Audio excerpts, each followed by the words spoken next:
ঘূর্ণিঝড় ইয়াস ঘনীভূত হচ্ছে, প্রস্তুত সাইক্লোন সেন্টার, বাঁধে ফেলা হচ্ছে জিও ব্যাগ। দেশে প্রথমবারের মতো দুজনের শরীরে ব্ল্যাক ফাঙ্গাস শনাক্ত।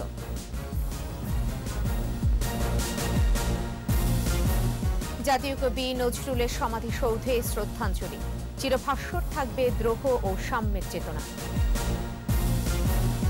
লঙ্কানদের বিপক্ষে দ্বিতীয় ওয়ানডেতে ব্যাট করছে বাংলাদেশ।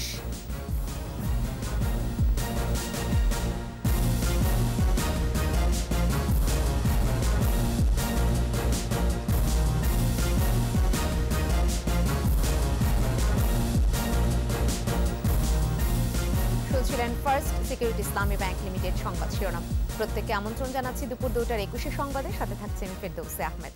দর্শক, 21 টেলিভিশনের সংবাদ একই সাথে সরাসরি দেখতে পাবেন আমাদের ফেসবুক পেজ www.facebook.com/2124 অনলাইনে। ঘূর্ণিঝড় ইয়াসের আতঙ্কে দিন কাটাচ্ছে সুন্দরবন উপকূলের প্রায় কয়েক লাখ মানুষ। ঝুঁকিতে পড়েছে বেড়ি বাঁধের পাশে বসবাসরতরা। তবে প্রশাসন বলছে সকল প্রস্তুতি সম্পন্ন। প্রস্তুত রাখা হয়েছে সাইক্লোন শেল্টার কেন্দ্র সহ খাদ্য সামগ্রী। বেড়িবাঁধের পাশে ফেলা হচ্ছে জিও ব্যাগ। প্রতিনিধিদের সহায়তায় আরও জানাচ্ছেন মাসুম আলিসা। উপকূলে নতুন আতঙ্ক ঘূর্ণিঝড় ইয়াস। ইয়াসের প্রভাব মোকাবেলায় এরই মধ্যে শুরু হয়েছে প্রস্তুতি। খুলনা স্থায়ী 283টি আশ্রয়কেন্দ্রের সাথে করোনা মহামারী বিবেচনা করে আরও 1048টি আশ্রয়কেন্দ্র প্রস্তুত করা হচ্ছে। এছাড়া 810 কিলোমিটার বাঁধের 20 কিলোমিটার ঝুঁকিপূর্ণ এলাকায় ফেলা হচ্ছে জিও ব্যাগ। মেডিকেল টিম গঠন করা হয়েছে এবং জনগণের মধ্যে জনসচেতনতা সৃষ্টির লক্ষ্যে আমাদের সিপিবি ভলান্টিয়ার বাহিনী সহ জনপ্রতিনিধিরা কাজ করছেন। আশ্রয়কেন্দ্রগুলোতে বরাদ্দ দেওয়া হয়েছে পর্যাপ্ত খাদ্য সামগ্রী ও গোখাদ্য।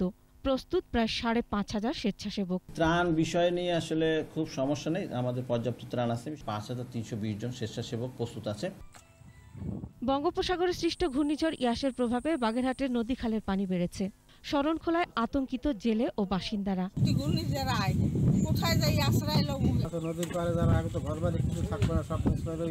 উপকূলীয় মানুষ কিভাবে কি করবে আমরা খুবই দিশেহারায় অবস্থায় আছি। এরই মধ্যে শরণখোলা, মোংলা, রামপাল ও মোরেলগঞ্জ সহ জেলার 344টি ঘূর্ণিঝড় আশ্রয়কেন্দ্র প্রস্তুত। এছাড়া দুর্যোগ ব্যবস্থাপনায় 1,87,00,000 টাকা সহ মজুত রয়েছে 28 মেট্রিক টন খাদ্যশস্য।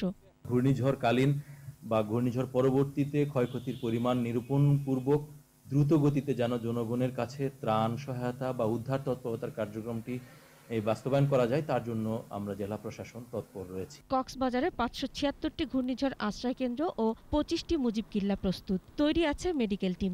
নিয়োজিত করা হয়েছে 6,000 স্বেচ্ছাসেবক। মাসুম আলিসা, 21 টেলিভিশন। বঙ্গোপসাগরে অবস্থানরত ঘূর্ণিঝড় ইয়াস আরও শক্তি সঞ্চয় করে ভারতের পশ্চিমবঙ্গ ও উড়িষ্যার দিকে অগ্রসর হচ্ছে। এটি এখন তীব্র ঘূর্ণিঝড়ের রূপ ধারণ করেছে বলে জানিয়েছে আবহাওয়া অফিস। এটি ঘন্টায় 8 থেকে 10 কিলোমিটার বেগে অগ্রসর হচ্ছে। 4টি সমুদ্র বন্দরকে 2 নম্বর দূরবর্তী হুঁশিয়ারি সংকেত এবং নদী বন্দর সমূহকে 1 নম্বর সতর্কতা সংকেত দেখাতে বলা হয়েছে। সিভিয়ার সাইক্লোন থেকে ভেরি সিভিয়ার সাইক্লোনে রূপান্তরিত হওয়ার সম্ভাবনা রয়েছে এবং বডিলি 8 থেকে 10 কিলোমিটার বেগে উত্তর পশ্চিম দিকে অগ্রসর হচ্ছে। উপকূল যখন অতিক্রম করবে সে 110 থেকে 120 কিলোমিটার বেগে উপকূল অতিক্রম করবে, যেটা দমকা বা জোরো হাওয়া আকারে অনেক সময় 140 কিলোমিটার পার ঘন্টা হতে পারে। ট্রাক অনুযায়ী আমরা বলতে পারি যে এটি বাংলাদেশ 20 থেকে 30% সম্ভাবনা রয়েছে ক্ষয়ক্ষতি করার। বাকি 70% এখন পর্যন্ত বৈশিষ্ট্যগুলো অনুযায়ী আমরা নিরাপদে আছি। দেশে প্রথমবারের মতো দুজনের শরীরে ব্ল্যাক ফাঙ্গাস শনাক্ত হয়েছে। সম্প্রতি ভারতে বিরল ছত্রাকজনিত রোগটি ছড়িয়ে পড়ার পর বাংলাদেশে এ নিয়ে উদ্বেগের মধ্যে দুজন আক্রান্ত হওয়ার কথা জানা গেল। রাজধানী বারডেম জেনারেল হাসপাতালে চলতি মাসে রোগীর শরীরে ব্ল্যাক ফাঙ্গাস শনাক্ত করা হয়। সম্প্রতি ভারতে রোগটি ছড়িয়ে পড়ার পর দেশজুড়ে সতর্ক বার্তা জারি করে স্বাস্থ্য অধিদপ্তর। ব্ল্যাক ফাঙ্গাস ছত্রাক জাতীয় এক রোগ, যা প্রধানত কোভিড রোগীদের মধ্যে ছড়াচ্ছে। মাত্রা ছাড়া স্টেরয়েড নিলে, বেশি দিন হাসপাতালে নিবিড় পর্যবেক্ষণে থাকলে অথবা উচ্চ রক্তচাপের রোগীদের এই ছত্রাকের শিকার হওয়ার আশঙ্কা বেশি। শাকসবজি, মাটি, ফল, একই মাস্ক প্রতিদিন পরা থেকে এই রোগ ছড়ায় বলে সতর্ক করা হয়েছে।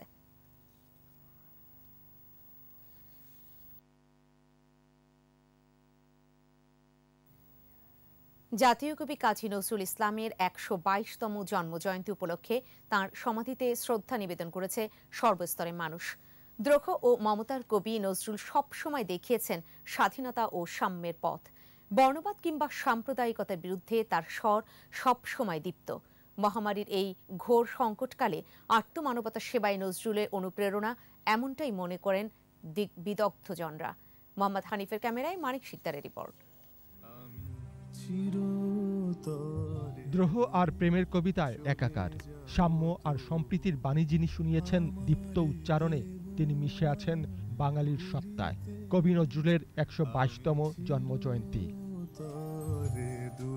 ঢাকা বিশ্ববিদ্যালয়ের সবুজ প্রাঙ্গণে শায়িত জাতীয় কবি। এক পশলা বৃষ্টির পর গ্রীষ্মের স্নিগ্ধ ভোরে ফুলে ফুলে ভরে যায় কবির সমাধিসৌধ। প্রিয় কবির প্রতি ভালোবাসার অর্ঘ্য আর আত্মার শান্তি কামনা। ঢাকা বিশ্ববিদ্যালয়ের পক্ষ থেকে শ্রদ্ধা নিবেদন শেষে উপাচার্য ডক্টর আখতারুজ্জামান বলেন, এই আর্ত সময়ে মানবতার কবি নজরুল জাতির জন্য পাথেয়। মানবতাবাদী গান, কবিতা, সাম্যের ধারণা এবং ভালোবাসা বা প্রেম, সেই বিষয়গুলো খুব অপরিহার্য হয়ে পড়ে।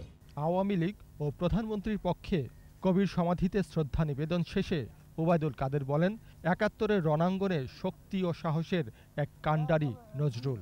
আমরা আজকে শপথ নেব, আমরা দেশের জনগণকে সঙ্গে নিয়ে শেখ হাসিনার নেতৃত্বে অসাম্প্রদায়িক বাংলাদেশ গড়ে তুলব। কবি সমাধিতে ফুলের শ্রদ্ধা নিবেদন করেন সংস্কৃতি প্রতিমন্ত্রী KM খালিদ। এছাড়া ঢাকা বিশ্ববিদ্যালয় শিক্ষক সমিতি সহ বিভিন্ন সংগঠন শ্রদ্ধা জানায় কবির সমাধিতে। ঝড় ঝঞ্ঝা জরা দুঃখ দূরীভূত করার জন্য তিনি সবসময় বিজয়ের গান গেয়েছেন। কাজে এই দুঃসময়টিতে আমার নজরুল, আমাদের জাতীয় কবি নজরুল আমাদেরকে খুবই উদ্বুদ্ধ করে। আমাদের প্রয়োজনেই নজরুলেরকে আমাদের চর্চা করা দরকার। সমস্ত কিছুর মধ্যেই মানুষ ছিল প্রধান উপজীব্য, আর মানুষের চেয়ে বড় কোনো পরিচয় হতে পারে না, এই কথা তিনি সবসময় বলে এসেছেন। এখানে একদম স্পষ্ট করে বলা আছে যে হিন্দু মুসলিম কোনো ভেদাভেদ নেই, কোনো ধর্মের যে ইস্যুটা নেই, আমরা যে সবাই মানুষ, এই বিষয়টি আসলে একটি অনেক বড় ব্যাপার, যেটি এখন আমরা অনেকে উপলব্ধি করি অনেক দেরি হলেও। অসাম্প্রদায়িক সমাজ ব্যবস্থা গড়ে তোলা ওনার বাক্যে, কবিতায় সর্বত্র সেটা প্রকাশিত হয়েছিল। সাহিত্যিক, সাংবাদিক, শিল্পী, গণমানুষের নেতা, এমন অনেক পরিচয়ের মধ্যে তার চরিত্রে ফুটে উঠে সাম্য ও বিদ্রোহের অপূর্ব মেলবন্ধন। মুক্তিযুদ্ধে তার গান, কবিতা জুগিয়েছে অনুপ্রেরণা। স্বাধীনতার ৫০ বছরে জাতীয় কবি কাজী নজরুল ইসলামের আকাঙ্ক্ষিত সাম্য প্রতিষ্ঠিত হোক, এই প্রত্যাশা সকলের। মানিক শিকদার, ২১ টেলিভিশন, ঢাকা। নিচে প্রিমিয়ার ব্যাংক লিমিটেড সংবাদ বিরতি। নো মাস্ক নো সার্ভিস বিধি মেনে চলুন, সুস্থ থাকুন। যখন ফিরছি তখন থাকবে। কবি হাবিবুল্লাহ সিরাজীকে শেষ শ্রদ্ধা, আজিমপুরে অন্তিম শয়ান।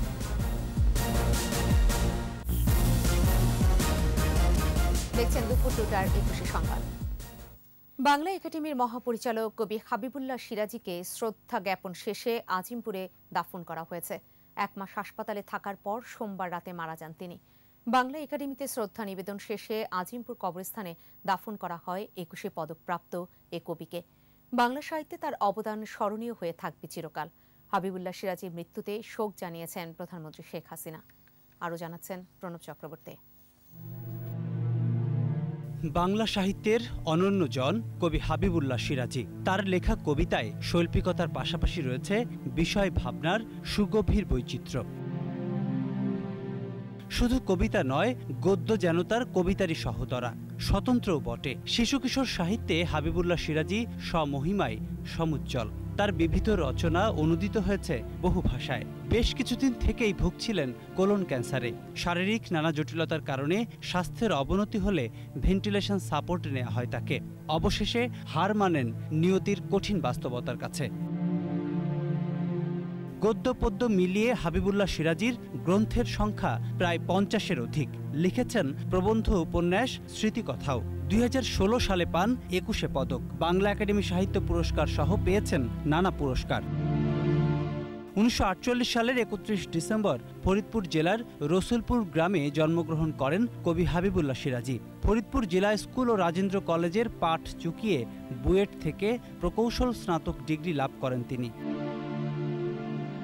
2018 সালে যোগ দেন বাংলা একাডেমিতে।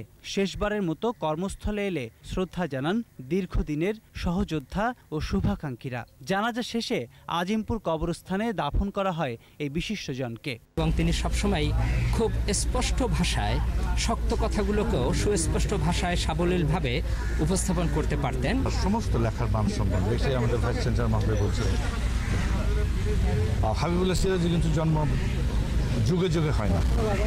শারীরিকভাবে হয়তো থাকবেন না কবি হাবিবুল্লাহ সিরাজি, তবে কবিতা ও কর্মে মুক্তিযুদ্ধ এবং প্রগতিশীলতাকে তিনি যেভাবে তুলে ধরেছেন তা স্মরণীয় থাকবে চিরকাল।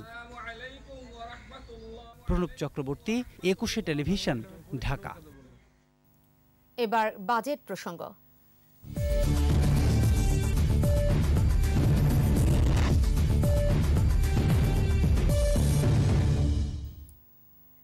করোনার আঘাতে সবচেয়ে বেশি ক্ষতিগ্রস্ত দেশের ক্ষুদ্র ও মাঝারি শিল্প খাত। এর মধ্যে ব্যক্তি উদ্যোগে পরিচালিত অতি ক্ষুদ্র উদ্যোক্তাদের অবস্থা বেশ নাজুক। এমন পরিস্থিতিতে জীবন জীবিকার সমন্বয়ের আসন্ন বাজেটে এসএমই খাত বিশেষ গুরুত্ব পাবে বলে জানালেন অর্থমন্ত্রী। আর সরকারের এমন পরিকল্পনার সাথে একমত ব্যবসায়ী ও অর্থনীতিবিদরাও। দেখুন তৌহিদুর রহমানের রিপোর্ট। দেশে এসএমই খাতভুক্ত শিল্প প্রতিষ্ঠানের সংখ্যা কমপক্ষে ৪৬,২৯১টি। ২০১৯ সালের শিল্প জরিপ এমনটাই বলছে। তবে গৃহকেন্দ্রিক উদ্যোগগুলো হিসেবে নিলে প্রতিষ্ঠানের সংখ্যা বাড়বে আরও কয়েক গুণ। কিন্তু বৈশ্বিক করোনা মহামারীর আঘাতে বড় ধরনের সংকটের মধ্য দিয়ে যাচ্ছে কর্মসংস্থান বান্ধব এ খাতটি। অর্থনীতিবিদরা বলছেন এসএমই উদ্যোক্তাদের আয় ও সঞ্চয় সীমিত, ঝুঁকি মোকাবেলার সক্ষমতাও কম। তাই আসন্ন বাজেটে এ খাতের দিকে বিশেষ নজর দেওয়া দরকার। অতি ক্ষুদ্র উদ্যোক্তাদের যেহেতু অবস্থাটা অনেক এখনো আসলে স্বাভাবিক নয় অনেকের, তাদের জন্য সরকারের বিশেষ প্রণোদনা রাখতে হবে। অতি ক্ষুদ্র এবং কুটির শিল্পে প্রায় 1 কোটি প্রতিষ্ঠান আছে এরকম, এবং তাতে 2.5 থেকে 3 কোটি মানুষ সেখানে সংশ্লিষ্ট। তাদের জন্য অন্তত 20,000 কোটি বাজেটের বরাদ্দ দেওয়া উচিত। করোনার প্রাদুর্ভাব মোকাবেলায় অতি ক্ষুদ্র সহ এসএমই খাতে 3টি প্রণোদনা প্যাকেজের আওতায় মোট 22,700 কোটি টাকা বিতরণ করছে সরকার। ইতিমধ্যে 70 ভাগের বেশি অর্থ ছাড় হয়েছে।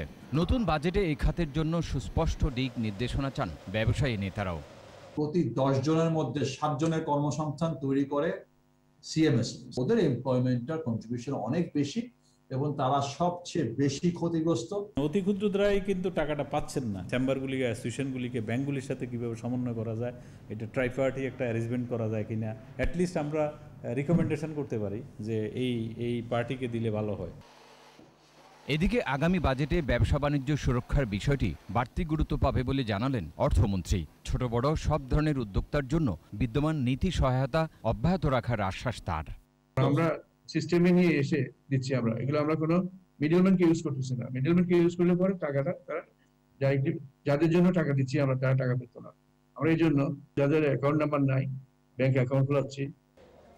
সরকারের আর্থিক প্রণোদনার সুযোগ গ্রহণে বেশ এগিয়ে এসএমই খাতের মাঝারি উদ্যোক্তারা। তাই নতুন বাজেটে অতি ক্ষুদ্র ও ক্ষুদ্র খাতকে বেশি অগ্রাধিকার দেওয়ার পক্ষে মত বিশ্লেষকদের। তৌহিদুর রহমান, 21 টেলিভিশন, ঢাকা। শেষ করব দুপুর 2টার 21 সংবাদ। যাবার আগে ফার্স্ট সিকিউরিটি ইসলামী ব্যাংক লিমিটেড সংবাদ শিরোনামগুলো জানিয়ে দিতে চাই আরও একবার।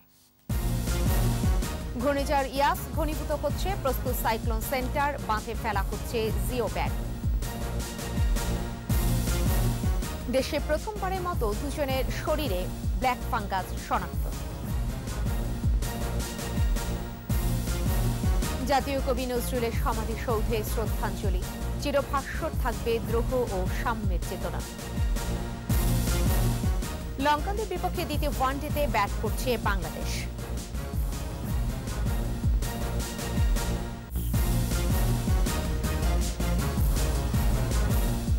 সর্বশেষ খবর জানতে ডায়াল করতে পারেন 2021 নম্বরে আর ভিজিট করুন ekushe-tv.com এই ওয়েবসাইটে। এছাড়া ফেসবুকে ভিজিট করতে পারেন facebook.com/ekushe24 অনলাইনে। এতক্ষণ সাথে থাকার জন্য ধন্যবাদ। বিকেল 4টায় রয়েছে একুশের সংবাদ শিরোনাম দেখার আমন্ত্রণ রইল। স্বাস্থ্যবিধি মেনে চলুন, সুস্থ থাকুন।